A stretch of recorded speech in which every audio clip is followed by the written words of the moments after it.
Good evening. I'm calling this meeting to order. The time is 5:33 p.m. In accordance with the Texas Open Meetings Act, Texas Government Code, Chapter 551, this meeting is officially open with a quorum present.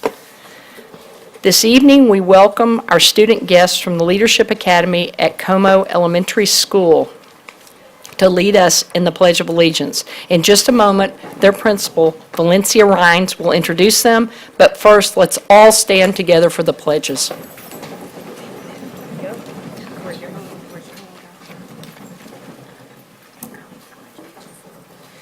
I pledge allegiance to the flag of the United States of America and to the republic for which it stands, one nation, under God, indivisible, with liberty and justice for all.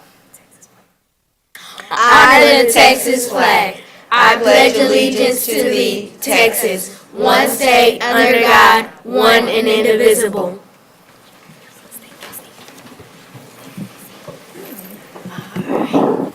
President Jackson, members of the board, Dr. Scribner, thank you so much for having us this evening. It's my honor to recognize our Como Lions that are representing our campus today, representing the men on our campus. We have Mr. Daniel Washington and his mother and sisters and brothers are here. We have our Student Council Treasurer, Sage Bayham, is here. And our Student Council President, Jayla Williams, is here. Thank you so much for having us. We appreciate the invite. Thank you so much, and it's always nice to have the Como Lions in the house. At this time, Clint Bond from the Communications Department will introduce the remainder of our recognitions for this evening. Mr. Bond. President Jackson, members of the board, Dr. Scribner, our greeters this evening are from the Army JROTC unit at Northside High School, where Tony Martinez is the principal. If they would stand, we could recognize them, please.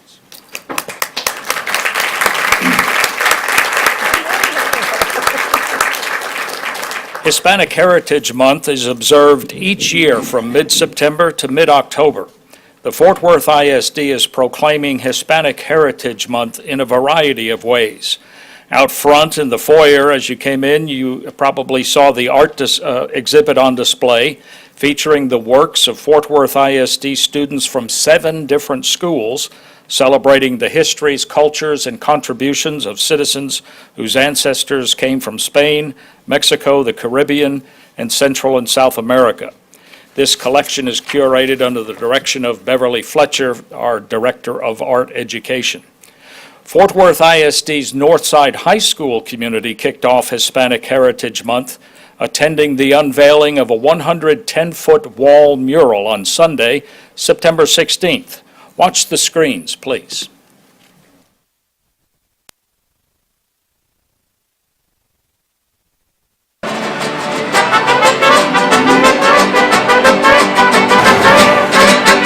We have a very rich culture here in the North Side with the background of, specifically Mexican heritage. We want to celebrate it in a way that is memorable, in a way that is impactful for the community. The people on the mural are high school students from Northside High School. They're mariachi program students, Escuelas de Plata. We're really appreciative of Arnoldo because he could have chosen anything to paint on this mural. And so now we're here on Mexican Independence Day having the neighborhood and the community come out to celebrate and really recognize the efforts that the mariachi's done at Northside. It's really amazing to think at such a young age, all these people are going to be passing by, and I'm sure it'll be part of something really memorable. Yeah, I hope that they look at this image of cultural vibrancy that represents them and it strikes a chord. And I want people to be proud and say, yes, this is what I bring to the table, and this is what my culture brings to the table. We are relevant, we're important, and we're being acknowledged, and we're being represented through the arts.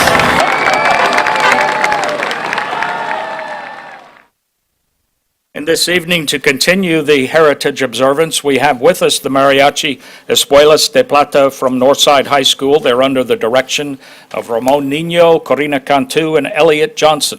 And they will now perform Mexico Lindo y Querido.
Seeing them in a video is not like seeing them in person.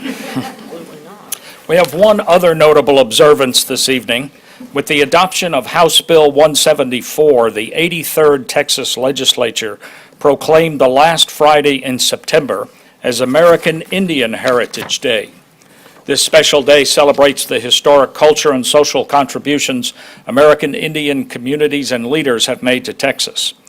American Indian Heritage Day provides the opportunity for appropriate ceremonies, activities, and programs to be displayed in public schools and other places to honor American Indians and to celebrate the rich traditional and contemporary American Indian culture. We have several representatives of the American Indian community with us this evening, and I would ask that they please stand as I call their names. Nadia Atterbury, Nuri Atterbury, Carol Atterbury, Angie Henry, Anna Henry, Terry Hunter, Latasha Bilyeu, and Ariona Jackson. And the last three that I will call are employees of the district: Crystal Bloomer, Letty Luna, and Andrea Rogers.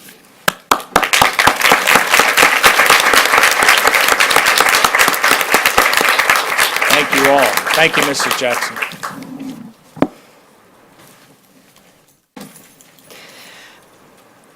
On Saturday morning at 3:11 a.m., a student from Eastern Hills High School who graduated 3 years ago, Edgar Razzo, lost his life, unfortunately in the wrong place at the wrong time. I'd like to ask if we could have just a moment of silence for Edgar, please.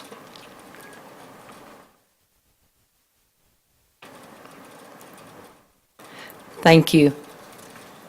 This concludes our scheduled recognitions. We will take a very short recess so our guests may depart if they so choose.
At this time, we will move into number 4 on our agenda, Lone Star Governance. Dr. Scribner, we will be discussing the system of great schools. Do you have a few comments? I do. Thank you very much, President Jackson and our Fort Worth school community.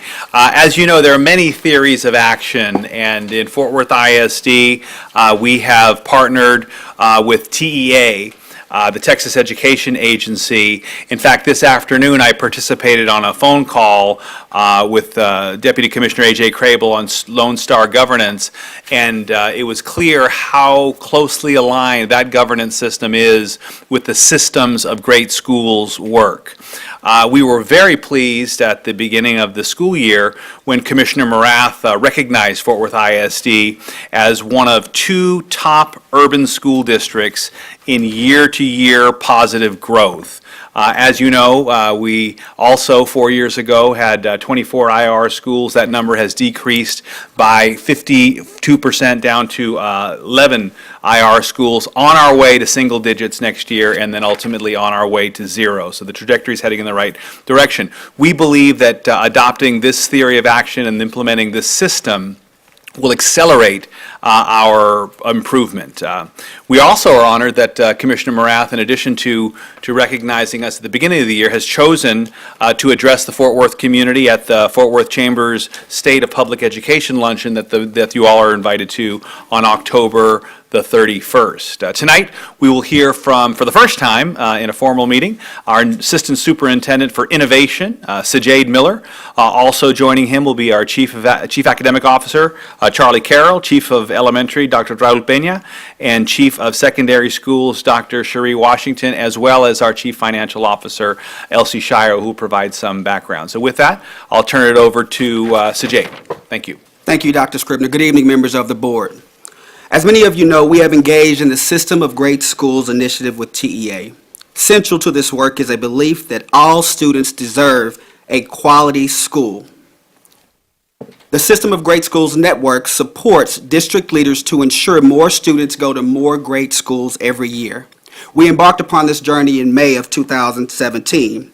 Members of leadership and 2 of our board members, which included Mrs. Jackson and Mrs. Moss, attended the System of Great Schools Summit in Austin that summer, as Fort Worth ISD became cohort 1 for this great system.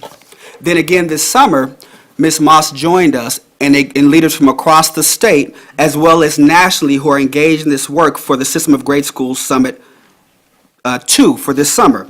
We heard powerful stories from large urban districts from across this nation who have adopted this theory of action, and as a result of the adoption of this theory of action, seen tremendous success.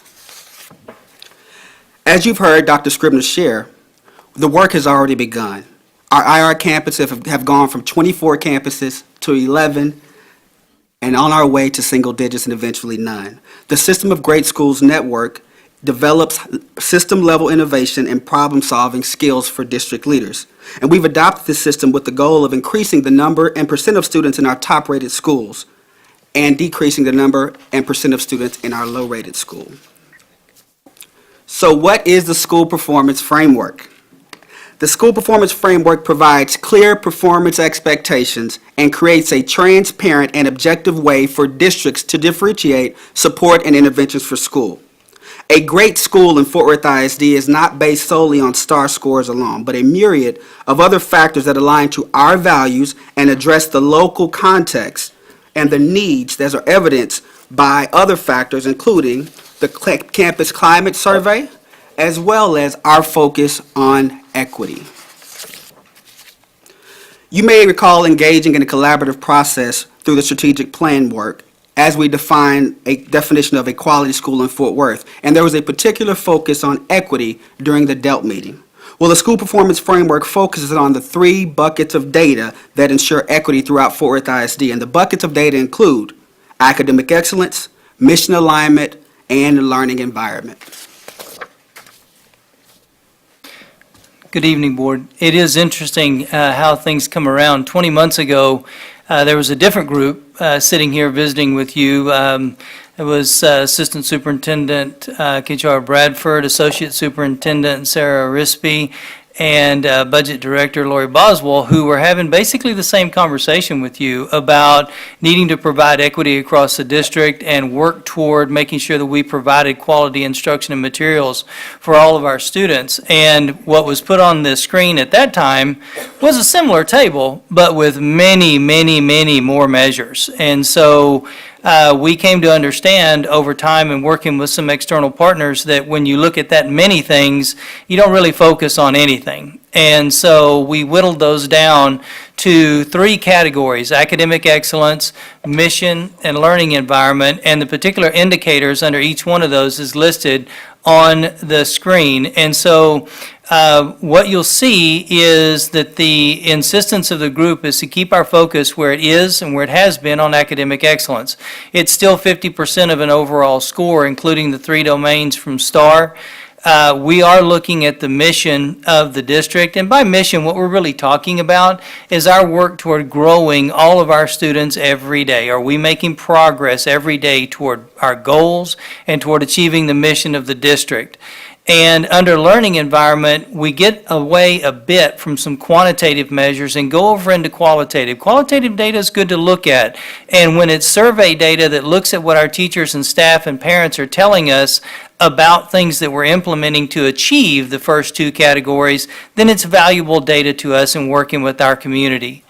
One of the things you might notice is that under each one of these domains, as a bottom indicator in each domain, equity is included. It's not a separate category itself. It is important enough in what we're trying to achieve in Fort Worth ISD to be an important component of each one of those categories: closing the gaps, equity in college readiness, and equity in discipline. So those are the categories and the indicators that comprise the SPF at this juncture. President Jackson, Dr. Scribner, and trustees, you may wonder why we chose Bonnie Bray Elementary to share today. So when we look at state accountability and the school performance framework, Bonnie Bray stands out for the following reasons. Let me share some demographic data as to why. Bonnie Bray serves a student population of about 90% economically disadvantaged students, and it serves about 60% bilingual students. Despite these challenges, the school achieved a high performance rating from the state accountability at an A, and also is rated a Tier 1 campus using our school performance framework, which shows that congruence between the state and the school performance framework. So again, the school performance framework not only measures academic excellence, it measures the board goals, and it also measures the campus climate and culture. Recently, I had an opportunity to ask Principal Gonzalez, how did you achieve this? And she stated, simply by focusing on high-quality instruction, using student data to drive our decisions. So as Mr. Miller and Mr. Carroll have shared, these are just some of the reasons as to why we continue to have great schools and excellence here in Fort Worth ISD. Like Bonnie Bray, YMLA is a perfect example of a school of choice that has an excellent history of high-performing academic achievement. In fact, the Greater Fort Worth Association of Realtors recently toured high-performing campuses and charters in the Fort Worth area. Their visit included YMLA. We were not surprised when we received numerous emails expressing the amazement at the academic culture of YMLA. The components of the school performance framework, learning environment, academic excellence, and alignment to our district mission are easily visible at YMLA. YMLA, TABS, WLI, and YWLA are examples of schools of choice embedded within the Fort Worth ISD that compare favorably, if not in most cases, outperform area charter schools. Now, I want to talk with you briefly regarding Senate Bill 1882. This bill was enacted by the 85th Legislature, and it affords school districts the opportunity to partner with charter schools, nonprofits, institutions of higher education, or governmental entities to operate a school. The district already has some really great nonprofit external partners like Alice Walton, Eamon Carter, and Sid Richardson, to name a few, that support our Fort Worth ISD schools. The focus of Senate Bill 1882 looks at entering into partnerships for IR campus turnaround, for innovative non-IR campus, to look at those campuses and to also open a new school. I think of paramount importance to me as your CFO is to find innovative ways to create new funding sources. I think it's obvious that the 86th legislative session may not met out some of the school finance reform that we're looking for. And so we have to look to other ways in which to increase revenue. And I think Senate Bill 1882 can do just that for us.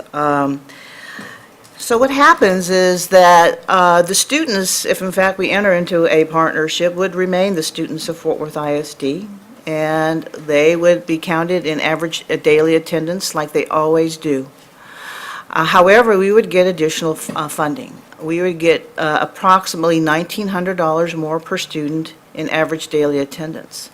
So by way of example here, of the using 500 students times $1,900 would bring an additional $950,000 in additional state aid to the district. So if you run that formula on the 5 Leadership Academy campuses, we're looking at approximately $5 million in additional state aid that could be used to grow and expand these very successful programs. So through our work with the system of great schools, Fort Worth ISD seeks to expand great options by developing partnerships that solidify our high leverage initiatives so we can sustain success while calling on partners to provide other high-quality options for students and families. This process will begin with a call for great schools next month. The goal is to manage the school performance of all schools in Fort Worth ISD through a school performance framework that's tightly aligned to our locally developed definition of a high-quality school, and simultaneously we'll work to enhance our collective impact by building bridges to success with a goal for great schools for all students. As we continue the SGS work and other state initiatives such as Lone Star Governance, we will fulfill our mission of preparing all students for college, career, and community leadership. Thank you. We're now open for questions. Any questions? I do have one. What's the downside of 1882 is the first question for the field of you. And then the second question is, say we don't find a partnership this year, but we go back to them and say, these are our needs then, and we negotiate with them, can we move into that partnership the next year? Is there room for that? If I may, President Jackson, members of the board, we absolutely can take a look at this year by year. In fact, our initial conversations with the team, we were quite optimistic and thought that perhaps we would be offering a partnership, kind of a district charter hybrid, if you will, at about a half a dozen campuses. But when we looked at the needed front end work and planning and all that was involved in that, what we've decided to do is perhaps tone that down and look for a couple. We have some great partners out there. TEA also is providing us with some guidance. Want to make sure that we have both local voice, but also the opportunity to be innovative and partner with other districts. So likely you will see this call for great schools as like an RFP. Who wants to partner with Fort Worth ISD? And we believe that districts and charters can operate independently, or we can really get the best from both worlds. Thank you. Trustee Needham.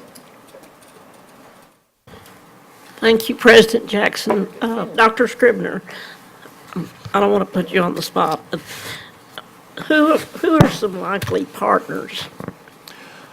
Well, we don't know specifically. There's about a half a dozen who are talking about expanding here in Fort Worth. In fact, there is a collaborative that is funded, I believe, through the Sid Richardson Foundation and Alice Walton Foundation that come together on a quarterly basis, and they've been meeting with our staff to explore this possibility. We certainly want to vet every partner. We don't want to partner with underperforming charters. Charter is not synonymous with quality. There are some excellent charters, and there are some charters that are not good for students and families. What we want to do is seek out those with a proven track record and explore innovative possibilities with them. We'll be coming back to you probably after looking at about half a dozen or so potential partners with a recommendation for a couple. When do you see putting out an RFP? Around October 15th is the timeline we're hoping to meet. This, Yes. Yes, ma'am. and how long do you give them to answer? A month? The process goes through, so the initial call will run through the middle of November, and then we'll have another round of vetting processes from November to December. Got it. Thank you. And if I may, President Jackson, in my conversations with Alice Walton, who's interested in helping to assist with some of these, as well as Sid Richardson Foundation, there was interest not only looking at the IR campuses, the underperforming campuses, but also some campuses that serve middle-income communities and some of our higher-achieving small specialized. As at a previous meeting, Trustee Robbins asked me, how can we expand the leadership academies? They've done so well, Right. going from underperforming schools to letter grade B schools in the what-if scenario. And there just wasn't any other opportunity. It's a financial constraint. This is an opportunity for us to tap into revenues that otherwise wouldn't exist, but we would need to create a more innovative partnership to do so. Good luck. Thank you. Sounds good for kids. Thank you, Trustee Needham. Trustee Dr. Ann Sutherland. Well, I'm lost as usual. I thought the item we were sent, Lone Star Government's Goal Positive Measure 1.1 update, September 26th. Oh, I'm a year old. I see what's wrong with that. So this is what we're doing now. SB 1882, we didn't get this in advance. We had no opportunity to ask questions about it. I would like to see the statute. If you could send that out. Please get us the documents in advance. That's part of our agreement, that we get these in advance. There's nothing in here that couldn't have been sent out last Friday. Yeah, and we would be bringing back an action item, not tonight, but in a future board meeting, so we certainly will do that. Yeah, I understand that, but just remember that we agreed that we were going to get these in advance, and we didn't. So, but I mean, I was prepared to talk about test scores, because that's what Lone Star Governments is about. It's not about this. Well, you're right. Otherwise, I have no problem with it. Well, you're right about SB 1882, and the legislative update is where I first heard about it, and I agree, and it would be nice to have that, so thank you for Yeah. pointing it out. I mean, I was prepared to talk about student performance tonight, because that's what was on the agenda, but apparently it's been changed. Thank you. Okay. Thank you, Dr. Sutherland. Dr. T.A. Sims. Thank you, and I appreciate the report. But as in the past, I'm wondering, how do we make people aware of our desires, and how do we promote what we're doing in a better way? I don't think we're promoting our needs and our progress in a manner that people are aware of it. And this is a question that I've asked in the past, and I want to ask it again. How do we make our community aware of our progress and what we intend to do?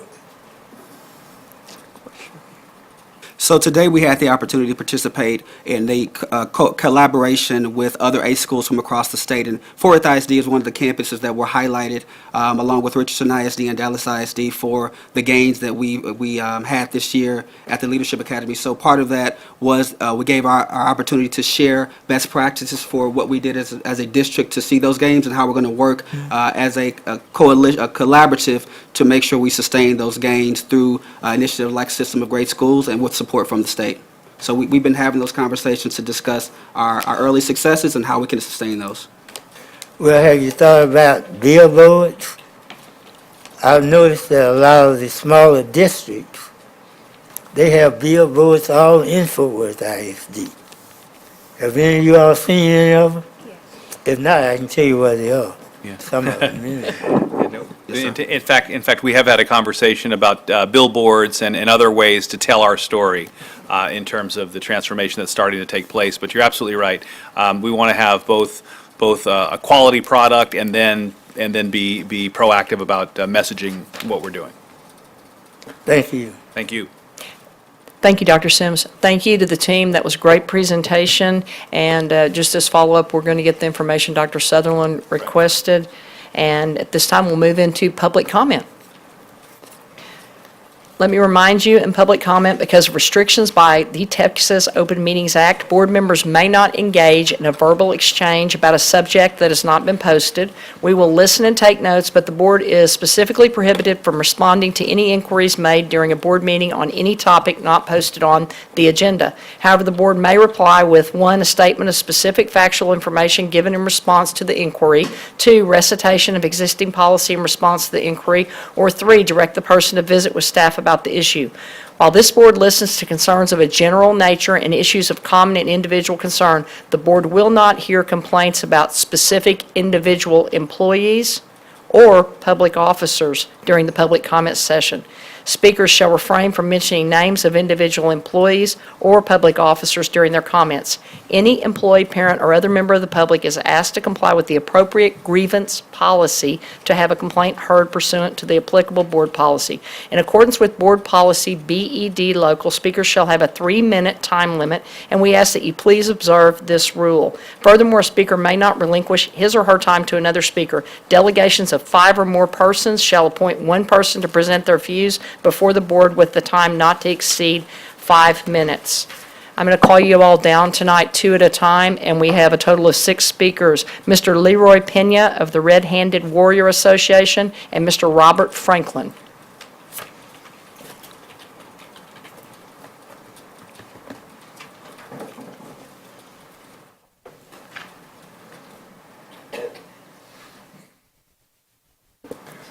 Yes, my name is Leroy Pena. I'm a member of the Lipan Apache Tribe of Texas, and I'm the National Director of the Red-Handed Warrior Society. I came to talk about Agenda Item 14E, American Indian Heritage Day, or here in the Fort Worth ISD. I think it's very important that the students of this school district learn about the area here, my tribe being one of them that occupied this area. This very land that this building's on, along with a handful of other tribes. And, I think it's very important that they look into the history of what went on here. And, to educate themselves more about that history, because it's very important for us to keep the young people informed about their past. And I think, making this proclamation or this resolution here would be very important because it's the children that are in the district that have Native heritage will begin to appreciate it a little bit more and start they'll start to educate themselves more about their own tribes and others. So I think it's very important that it is recognized because of the history that Native tribes have here in Texas. My tribe in particular played a vital role in the creation of the Republic of Texas. It goes back to the days of Sam Houston, who was a friend of ours. And there's also other tribes that were involved in the creation of the Republic of Texas, which eventually became Texas through annexation. So, a lot of, like myself, I grew up in the Mexican-American culture, and I didn't know very much about my native culture. One of my uncles started doing the research and started digging and found out about our Lipan Apache heritage. And then he passed it on to his children, and eventually it got over to my family. So what I'm trying to get around is that there are children in this, in your school district that have Native heritage that might not even realize it. And all they have to do is do a little research, ask elders, and they would have a whole new outlook, on what they, what they are. So, hopefully you do pass this resolution because I think, the students, not only Native students, but the other students would greatly benefit from it. Thank you. Thank you. Mr. Franklin? Thank you all. And I'd like to start by thanking all of you for the hard and potentially thankless work, I don't know, surrounding the Tanglewood relief, the new boundary. I know there are a lot of challenges. I know there were a lot of loud voices, and we appreciate your time. As you take a look at whatever the recommendation was this evening and make a decision about the boundary, I'd like to remind you of my 2 7-year-olds and a couple of us that are right on the edge of where the boundary falls. Sean and Neil are, if the boundary is drawn, at the last discussion I heard, at Bel Air, our home is on Bel Air, so we are inches from the boundary. In winter, when the leaves are off the trees and the bushes, from their bedroom, they can observe parents in the carpool lane dropping off kids at Tanglewood. If the boundary is Bel Air and no accommodations are made, we will be putting them in a car and driving them to a different school. A school we are confident will be great. We have nothing but confidence in the team. We know it's great work. But common sense, my boys can see Tanglewood, or at least see the kids getting dropped off from Tanglewood, from their bedroom. It's a 2-minute bike ride. When I ride back, it's a 5-minute bike ride at 7-year-old speed.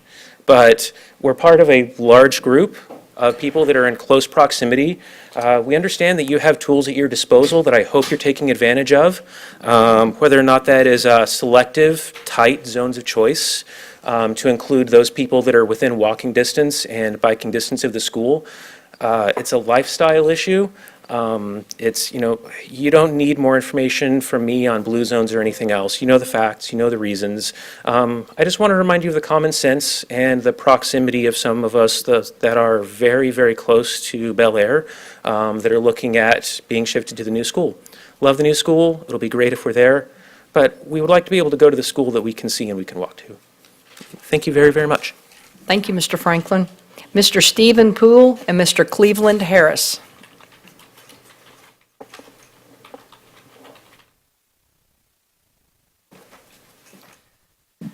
Good evening, members of the board, Ms. Jackson and Dr. Scribner. I'm Stephen Poole with UEA, and today, actually this week, is the 6th week of the first 6 weeks. Kids are wrapping up. Teachers are entering in grades next week, and report cards are going to go out shortly after. But at most of our secondary schools, we have some classes just busting at the seams. It seems the budget cuts that affected the secondary schools this spring went too far, and it's really affected our elective teachers. We have art teachers with a total course load of around 240, 250 kids, sometimes with 40 in a classroom. And that's a very difficult thing for them to manage. Now, I know administration is working to address it and maybe adding positions back, but we're at the end of the first 6 weeks. And I've been around Fort Worth ISD for a while, and sometimes things move slowly. So teachers are just wondering, when are they going to see that relief if there are additional teachers coming to their schools? Will it be another 6 weeks or at the end of the semester? So I know you're always out and about in your communities and your districts. When you get a chance, pop into some of those elective classrooms and take a look. The schools are managing fantastic, and the teachers are doing everything they can. But to me, that's a short change to our students and a short change to our teachers. We need to do better. Thank you. Thank you, Mr. Poole. Mr. Cleveland Harris, and then Ms. Jennifer Smith.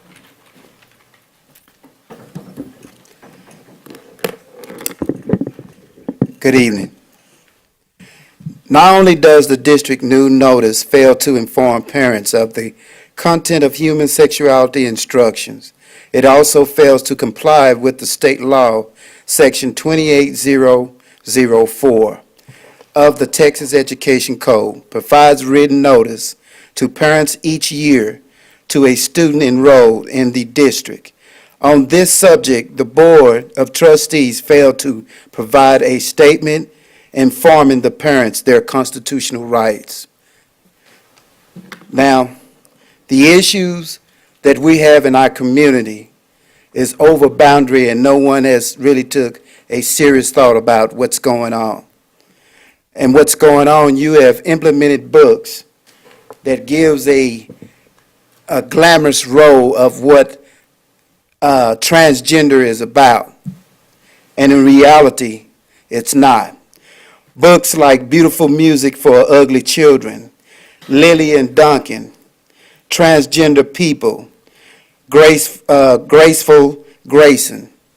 Now, it might look glamorous to you, but in my community, it's a cloud that's a thunderstorm because it still goes on with children being molested, children being raped, women are being beaten and forced to have sex, children are being kidnapped for sexual prey that's being sold off to other countries or other states.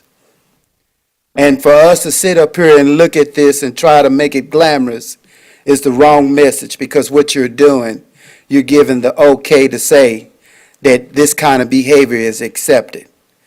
And it's not. Because no one understands the psychosis of what that child goes through when they have to deal with people who have forced themselves upon other people. And no one understands that this thing goes on 24/7. There's no day off.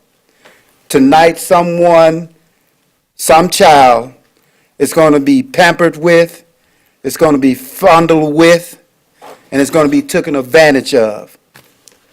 And this kind of behavior in our communities goes on and on. Pedophiles can come out of the prison system. They have nowhere to go. Where do they come? They come into the lower income communities. They place themselves there because if you well-to-do, your parents can send you off somewhere. But when you poor and you don't have the funding, then you're stuck in that community. And you're sending off a message to tell our children that if this thing goes on, then it's all right. Thank you, Mr. So my Harris. thing is that we do not want it. Thank you, Mr. Take Harris. it off the books. Thank you, Mr. And Harris. get Your it out of time's our up. community. Thank you. Ms. Smith? Board members, president, superintendent, thank you so much for listening to us. I'm representing the Tanglewood Neighborhood Association. Our president, Paul Hagseth, is here. I was chosen to speak because as being involved in the Neighborhood Association for years and being one of the main organizers of the 4th of July parade for over 15 years, I'm actually not going to be in the Tanglewood School District anymore. My kids are grown, they're married, they're off, but we walked. Sorry, I did not expect that. There were no sidewalks. There was no crosswalk. It wasn't safe. It was frankly dangerous, but we walked.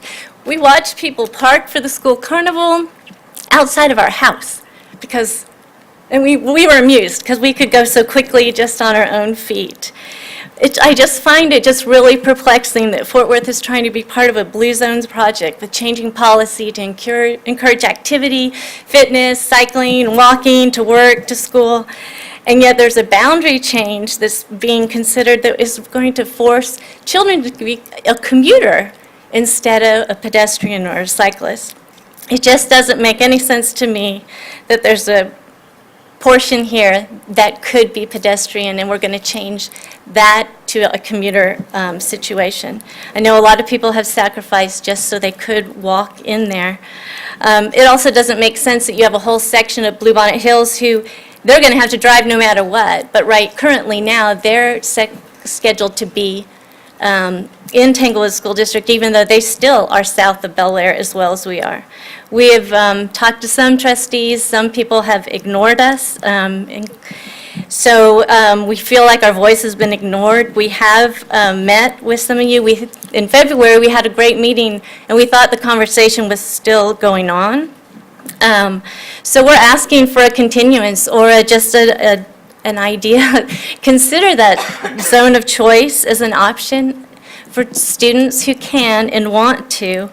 And we realize that there's been an offer, case by case by case by case. But we would really like it to be formalized. People change, players change, and we would just like it to be in there that there can be this option for our neighborhood association. Thank you. Thank you, Ms. Smith. Blair Meyer and Ed Austin are our final two speakers.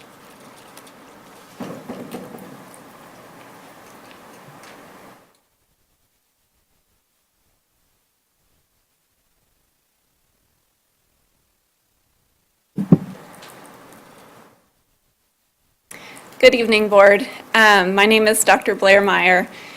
I am an MD, an assistant professor of physical medicine and rehabilitation at UT Southwestern and board certified in sports medicine. I'm a Tanglewood alum and a product of Fort Worth ISD.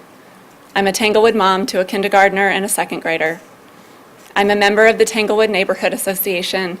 I live south of Bel Air, about 10 houses down the street from Tanglewood. My kids walk to school every day, and it's one of the best things I've done as a parent. The Institute of Medicine promotes that children be physically active before, during, and after the school day. In my lifetime, and I'm not that old, obesity for elementary-aged kids has more than quadrupled. For every hour per day spent in cars, obesity incidence increases by 6%. Studies also show benefit of increased physical activity and walking to school on children's behavior, anxiety, mental health, academic achievement, and test scores. Walkable schools have less noise and better air quality. U.S. families taking their children to school represents 10 to 14% of morning rush hour traffic. The U.S. Surgeon General recommends designing communities and schools to maximize walkability. We have the opportunity to promote the health and safety of generations of kids and families in a walkable range of Tanglewood Elementary for years to come. As a mother, I beg you to do what's best for my kids. As a physician, I beg you to do what's best for generations of kids. Please vote for a continuance or for a zone of choice, the healthy choice. I am more than happy to email you my references and additional data if you would like to look at it. And I will close with a quote from my 7-year-old. I especially like when I see the ducks, baby ducks, flying ducks, ducks in the water. It's an adventure. It's exercising your body. It feels good. When it's raining, you can jump in puddles. When it's sunny, you can hang out and talk and have a nice day. Thank you for all that you do. Thank you, Dr. Meyer. Ed Austin is our final speaker of the evening.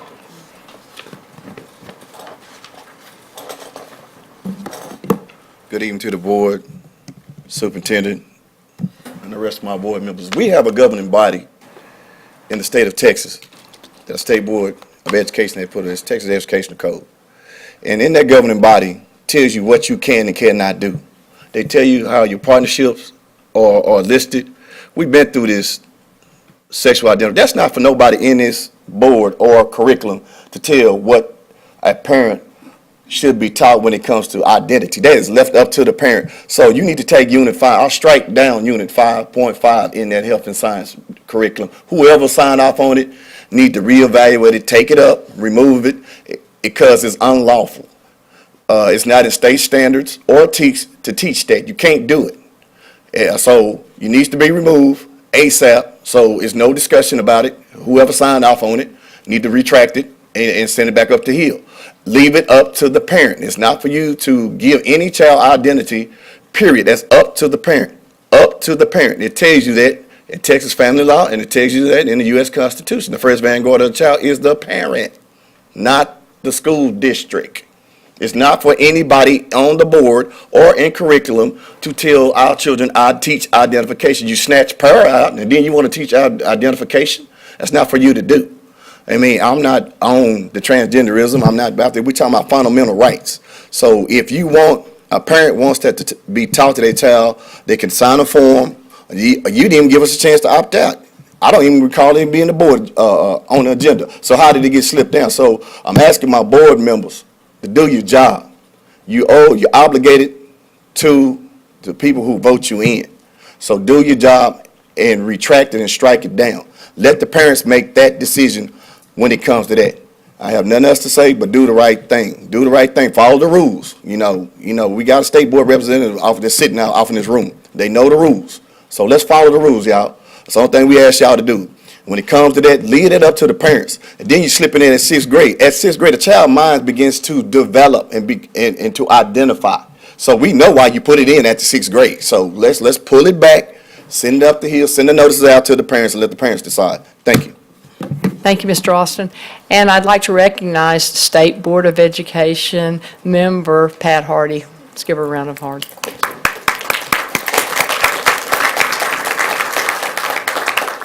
Thank you for being with us tonight, and at this time, we'll now recess. Oh, I'm sorry, I didn't see her. Thank you, Ms. Paz. Erica Beltran, also State Board of Education member.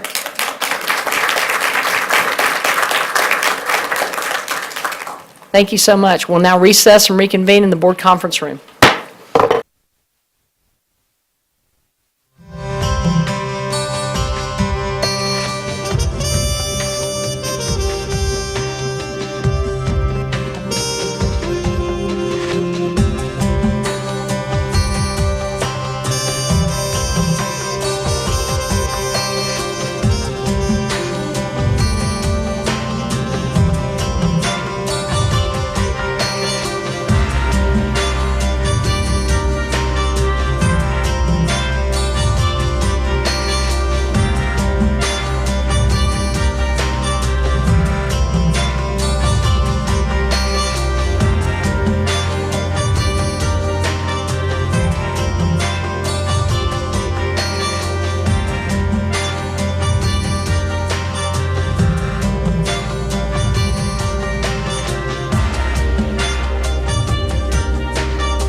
In accordance with the open meetings law, the board opened the meeting at 5:33 PM in the boardroom with a quorum present, recessed open session in the boardroom, and is now reconvened at 6:37 PM in open session in the board conference room with a quorum present.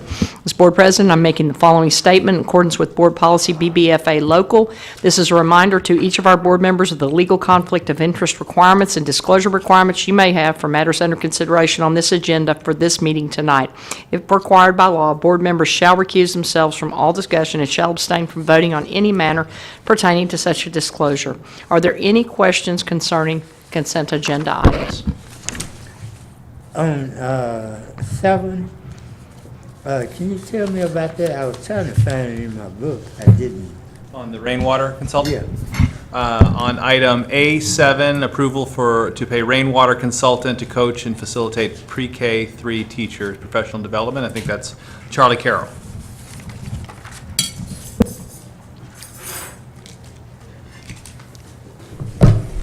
Yes, sir, Dr. Sims. What is that? What's that item? Well, the person who's named in the item is an existing vendor with the district, and previous to now, that person has enjoyed a relationship with Campfire, and Rainwater has funded that person as a flow-through Campfire. We're seeking to shift that flow-through mechanism to the district, and that's it. So this individual would continue providing professional development for pre-K instruction? Yes, sir, that's correct. And in lieu of the rainwater funding going through Campfire, the rainwater funding would come through us? Much more direct, just straight through the district. Yes. So do I understand, Mr. Carroll, source funding is still the same? Correct, Okay. yes. Thank you. You're welcome. Any other questions? Is that similar to 8? Item number 8, 7-8, which is the approval of middle school innovation campuses, coaching support, best practices. Item number 8 is, no, sir, I would not say that one is similar. That one will be the district funding coaching for our middle school teachers and working with them to implement the learning model over the course of this year. We have a issue at our middle schools that they are struggling a bit at the moment, and this is one of the first steps we're taking to support them, is provide them job-specific, embedded professional coaching for teaching in their own classrooms. Are these coaches given any special training? Yes, sir. These are engaged to learn coaches that will be joining us and rotating from campus to campus. They're trained by Engaged to Learn staff, and they'll also work with us. Ultimately, what Engage wants to do is put themselves out of our business. They want to train our people well enough so that we become self-sustaining in our coaching. How much does that cost us? The amount that's listed in there, I believe, is $375,000 this year. For all the middle schools? Yes, sir. How long does it take then? I mean, I know you said they want us to be self-sustaining. Yes, sir. I wish I could tell you, Dr. Sims. My view on that one is I think we're going to, one of the reasons this agreement is drafted the way it is we'll be re-examining every year what our results are. We look at our middle schools, are we making the progress we want to make? Well, I'm like the CFO now. I'm looking at the dollars. So make it clear to me. Anyway, thank you. You're welcome. Thank you. Any other questions? This concludes our discussion of consent agenda items.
Welcome to our annual 9/11 Patriot Day ceremony. It's about people, and they speak to us across the years, even today. It is about circumstances, tragic losses, how they shape us, and how we persevere. Today, we remember. Today is 17 years later. After that day, we will remember it through a day of service. On this day, we spend just a few moments honoring those who died, as a reminder for us all that which we hold dear, freedom, is not free. This morning, we took down the American flag that has flown over this building for several years. It has been battered by the wind, bleached by the sun, frozen in the cold, and soaked in the rain. Like the American spirit, however, it held fast and true. As we hoist the new flag today in its place, let us remember our spirit, our determination, and our contribution to this wonderful country of ours, that can also be renewed when we devote ourselves to the principles of freedom, the rule of law, and the respect for human life.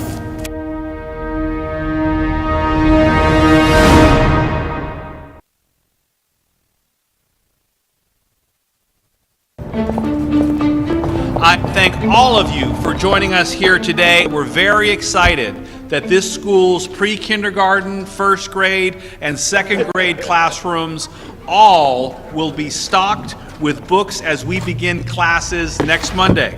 And we thank Read Fort Worth, TXU Energy, and all of the generous donors for making that happen. What could be more critical than nurturing a love of reading in grade school students and to help them read by grade level, and to lift these students and also to inspire them to higher levels of achievement, and it sounds like they're on their way. I like to read because it makes you more competitive. This campaign really is about engaging the community in this. We want every child to have access to quality books. That I can bring to my friends, and we can each have a book and we can read them. Our goal is to raise enough money to cover about 40 schools, and we're on a roll, and you guys are great supporters in making it possible. I miss alegría, he said to himself. Watching a child read and grow inside of a book is very exciting and fun to watch and learn. We want to make sure that our kids are reading at a high level, they love to read, then what happens is limitless.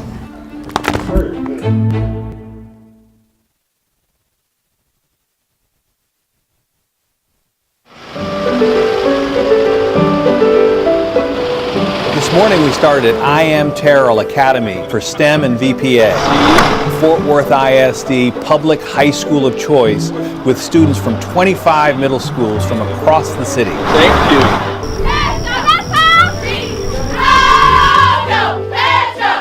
Then we welcome students at Poly High School. It's great to see our new principal there, Nick Torres, in his second year, welcoming students, helping parents. There's other locations, ladies and gentlemen, on the first floor. And First day is very important. We have to get off to a great start. to help you find your first period class.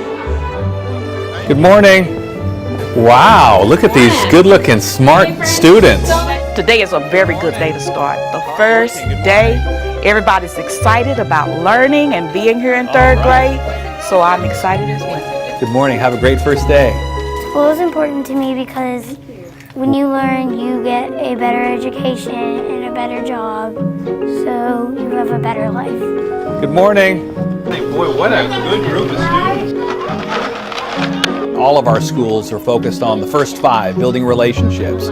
We must have rigorous instruction, must have relevant content, but more important than each of those is to have meaningful relationships between adults and students. Thank you. Have a great day. Bye-bye. Bye.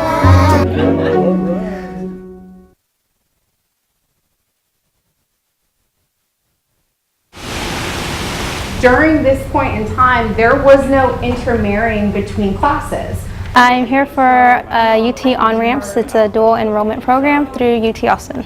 I will be able to teach this course exactly as it's presented. My students will be able to learn everything that they're expected. Say it's a sealed vessel, right? And you start to increase the pressure or the temperature? Then the pressure increases. So this is unlike dual credit because they're actually working with a university professor. So they have a professor from UT that is going to be critiquing their work and grading their work along with the instructor that we have embedded on the campus at each of our high schools. So the last 2 weeks we've got teachers from all over the state, all 20 regions showing up here on campus to actually have a full dive into the course. And that's going to be the thermal physics, thermal energy, and the laws of thermodynamics. Our current course suite in On-Ramps has got 13 courses. Everybody across the state, all 5,000 students need to have the same so that it's fair. Getting college content as a teacher, but the interesting thing is I'm getting a lot of the advanced homework. I'm learning it from a lot of the concentrated teachers that I'm around. But what your teachers have experienced these last 2 weeks has been kind of a roller coaster ride. Ultimately, our goal is that we expand this in the future. This was supposed to be a pilot year, but we have over 70 teachers here at this program, and we're really excited. So we want your students to leave our courses not just saying, yay, I earned credit, but we want them to leave your courses saying, wow, I know what college is going to be like now. Fun on 3. 1, 2, 3. All right, here we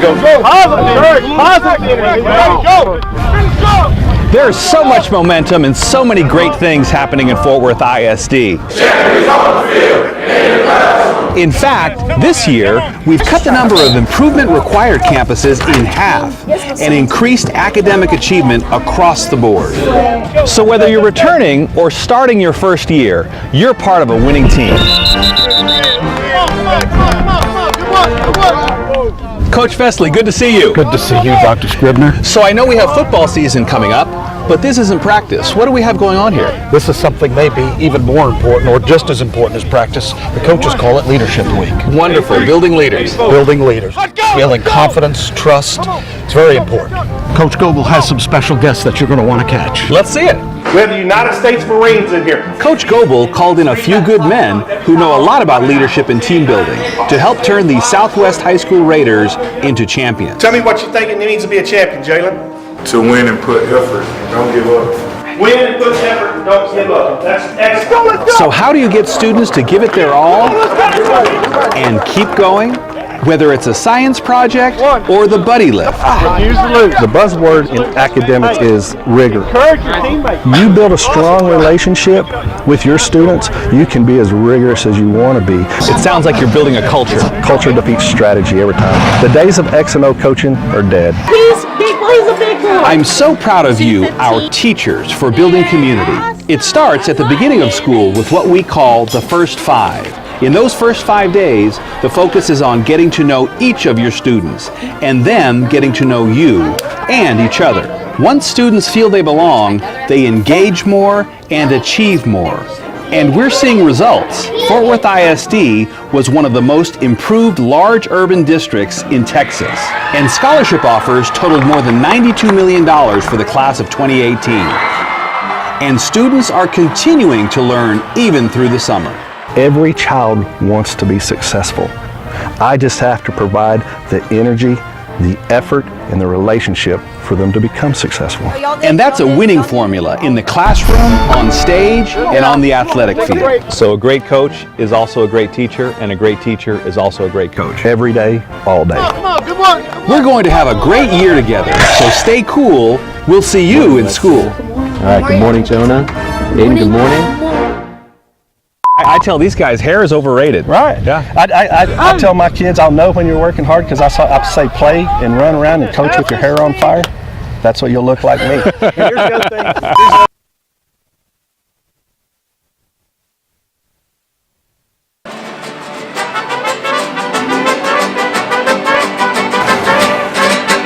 We have a very rich culture here in the North Side with the background of, specifically Mexican heritage. We want to celebrate it in a way that is memorable, in a way that is impactful for the community. The people on the mural are high school students from Northside High School. their mariachi program students, Escuelas de Plata. We're really appreciative of Arnoldo because he could have chosen anything to paint on this mural. And so now we're here on Mexican Independence Day having the neighborhood and the community come out to celebrate and really recognize the efforts that the mariachi's done at Northside. It's really amazing to think at such a young age, you know, all these people are going to be passing by, and I'm sure going to be part of something really memorable.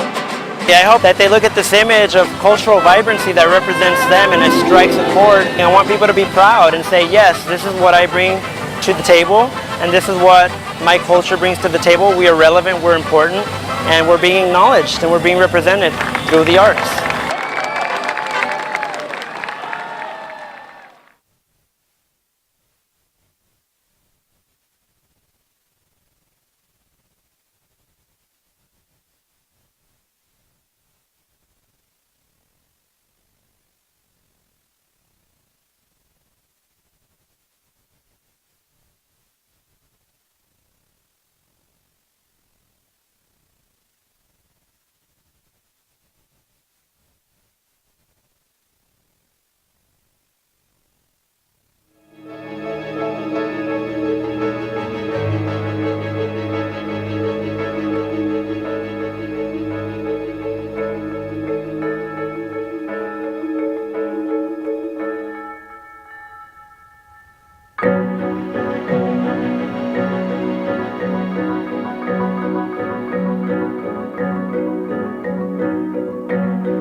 In accordance with the open meetings law, this board opened the meeting at 5:33 p.m. in this boardroom with the quorum present, recessed and reconvened open session in the board conference room, adjourned regular session, convened executive session, adjourned executive session, and now reconvened open session at 7:04 p.m. in the boardroom with the quorum present. Do I have a motion accepting consent agenda items? Moved by Dr. Sutherland, seconded by Trustee Luebanos. Any discussion? Seeing and hearing none, please move to voting.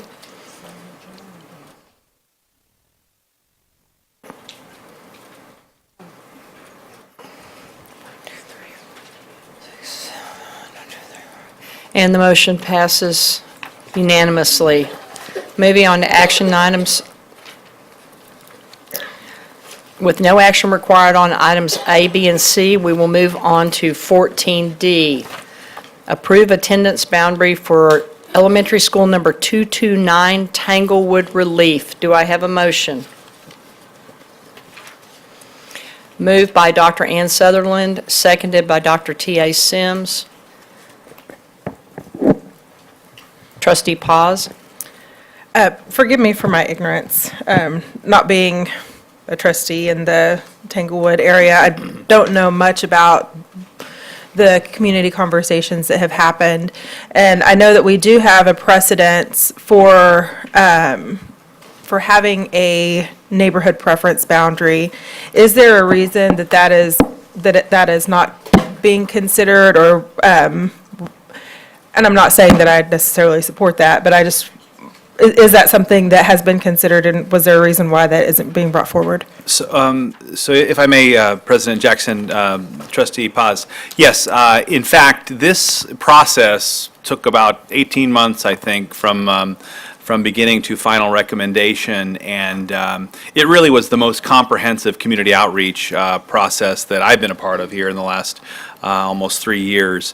What we do know is in the current Tanglewood Elementary, we have enrolled somewhere around 870 or so students, higher than that I'm seeing, higher than 870, for capacity of 590, so well overcrowded. We believe that with the implementation of the 2017 bond and the construction of the Tanglewood Relief campus, we would have well over 1,100, capacity for 1,100 at both. There are specific concerns about those who live just south of Bel Air, and as we have always done, we will continue to do in an organized and equitable way. We will follow our board policy, FDB local, about regarding transfers. We anticipate that we will have some transfer requests and space available. We would certainly want to honor those. We also believe we'll have transfer requests going the other way. There'll be some on the north side of Bel Air who want to attend the new school. In my experience, 16 years as superintendent, typically when you open a new school, we're a little bit tight in terms of allowing folks to go to the new construction, but after that, you see a great deal of movement in both directions. So campus administration and district leadership teams will work through these requests as they do each year, and we met with not only the 300 or so individuals at Pascal, but a group of 28 members representing all of the neighborhood associations from Foster Park to Colonial Hills, and we believe that this is the most responsible and most representative recommendation. Thank you. Thank you, Trustee Paz. Thank you, Dr. Scribner. Any other discussion? Seeing and hearing none, please move to voting.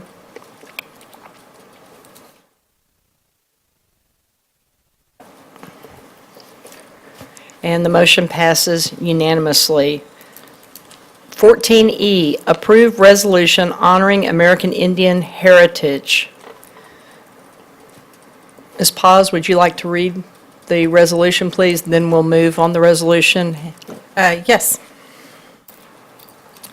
Whereas the first American Indian Day was celebrated in May of 1916 in New York due to the effort of Red Fox James, a Blackfeet Indian. Whereas in 1990, President George H.W. Bush signed a joint congressional resolution designating November as National American Indian Heritage Month, and similar proclamations have been issued every year since 1994.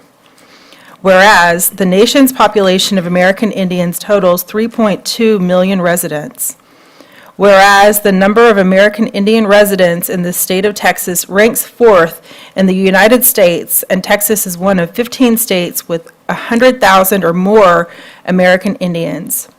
Whereas over 8,000 Native Americans served during World War I and over 24,000 Native Americans served during World War II, of which one of the most notable groups was the Navajo Code Talkers, whose primary job was the transmission of secret tactical messages. Whereas a day to honor American Indian heritage is an opportune time to educate the public about tribes and to raise awareness about the unique challenges Native people have faced both historically and in the present, and the ways in which tribal citizens have worked to conquer these challenges. Whereas a day to honor American Indian heritage is also a time to celebrate the rich and diverse culture of the 3.2 million Native Americans residing in the United States, keeping in mind all of the historical sacrifices they have made in the country, traditions, and histories to acknowledge the important contributions of Native people. Now be it resolved that the Fort Worth ISD Board of Trustees would like to formally request that annually, the second Monday of October, become a day of observance and service honoring and recognizing American Indian heritage for the students of Fort Worth ISD. Now be it further resolved that revisions to all district calendars reflect the changes included in this action item. Thank you, Trustee Paz. And this is moved by Trustee Paz, seconded by Trustee Luébanos. Any discussion? Yes. Paz? Thank you, President Jackson. Trustee Ramos could not be here today, and he asked me to make a statement on his behalf in support of this resolution and kind of inform the community about how we got to this resolution. This isn't something that has been brought forward by any trustee on the school board. This was actually, we had a committee of Native American people here in Fort Worth ISD who are students and teachers and parents who have studied this work and brought forward the recommendations to the board through that committee. And this recommendation, along with others that would be brought forward further in the future, is how we got to this resolution today. But he wanted to send his support and thanks to the board for their support. And I echo those sentiments. Thank you, Trustee Paz. Please move to voting.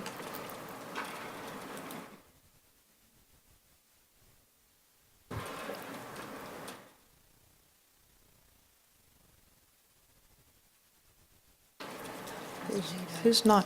Trustee Needham, is your board disagreeing with you? And the motion passes unanimously. At this time, we'll move on to number 15, comments by board members or our superintendent. Any comments? Dr. Sutherland. I handed out earlier this afternoon the list of people who voted, had registered to vote in our high schools, which I think is pretty interesting.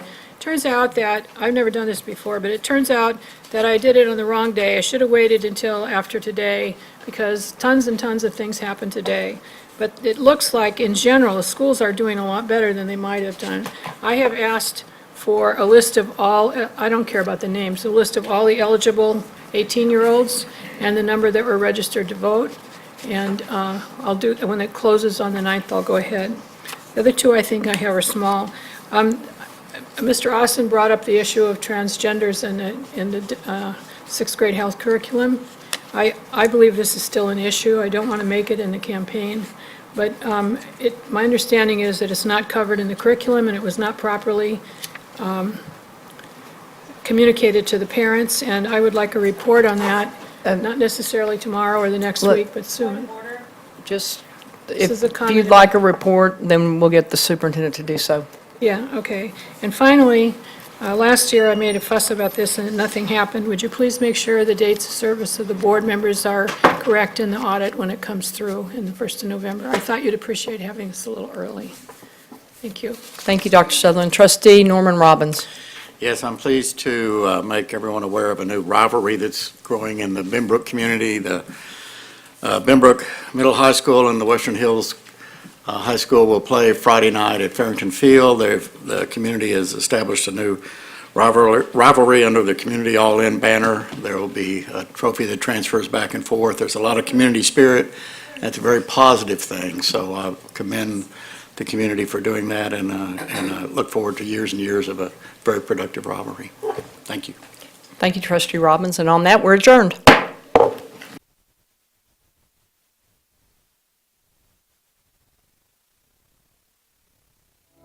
you.